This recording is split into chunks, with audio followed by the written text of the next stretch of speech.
एक व्यक्ति ने अगरबत्ती की दुकान खोली। दुकान में कई प्रकार की अगरबत्तियां थीं। उसने दुकान के बाहर एक साइन बोर्ड लगाया, यहाँ सुगंधित अगरबत्तियां मिलती हैं। थोड़े ही दिनों में बिक्री बहुत ज़्यादा होने लगी। एक दिन एक ग्राहक उसकी दुकान पर आया और कहा, आपने जो बोर्ड लगा रखा है उसमें एक विरोधाभास है। भला अगरबत्ती सुगंधित नहीं होगी तो क्या दुर्गंधित होगी? दुकानदार ने ग्राहक की बात को सही मानते हुए बोर्ड से सुगंधित शब्द हटा दिया। अब बोर्ड इस प्रकार था, यहाँ अगरबत्तियाँ मिलती हैं। कुछ दिनों के बाद किसी दूसरे सज्जन ने दुकानदार से कहा, आपके बोर्ड पर यहाँ क्यों लिखा है? दुकान जब यहीं है तब यहाँ लिखना बेकार है। इस बात को मानकर बोर्ड पर यहाँ शब्द मिटा दिया गया। अब बोर्ड था, अगरबत्तियाँ मिलती हैं। दोबारा दुकानदार को एक रोचक सलाह मिली, अगरबत्तियाँ मिलती है का क्या प्रयोजन? अगरबत्तियाँ लिखना ही पर्याप्त है।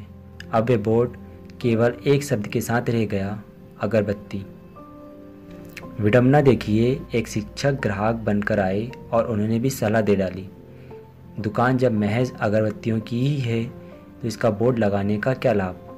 लोग तो देखकर ही समझ जाएंगे कि महज अगरबत्तियों की दुकान है। इस प्रकार वे बोर्ड वहाँ से हट गया। धीरे धीरे दुकान की बिक्री मंद पड़ने लगी और दुकानदार चिंतित रहने लगा। एक दिन उसका पुराना दोस्त उसके पास आया। कई सालों बाद वे मिल रहे थे। दोस्त से चिंता न छिप सकी और उसने इसकी वजह पूछी तो व्यवसाय के गिरावट का पता चला। दोस्त ने सब कुछ ध्यान से देखा और कहा, तुम बिल्कुल ही बेवकूफ़ हो। इतनी बड़ी दुकान खोल ली और बाहर एक बोर्ड नहीं लगा सकते थे? यहाँ एक बोर्ड लगाओ और उस पर लिखो, यहाँ सुगंधित अगरबत्तियाँ मिलती हैं।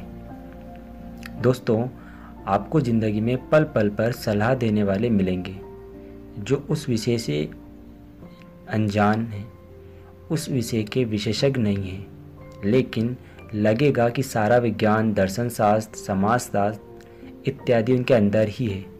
आप ऐसे लोगों की सुनेंगे या अनुपालन करेंगे तो आपकी हालत भी उस दुकानदार की तरह हो जाएगी।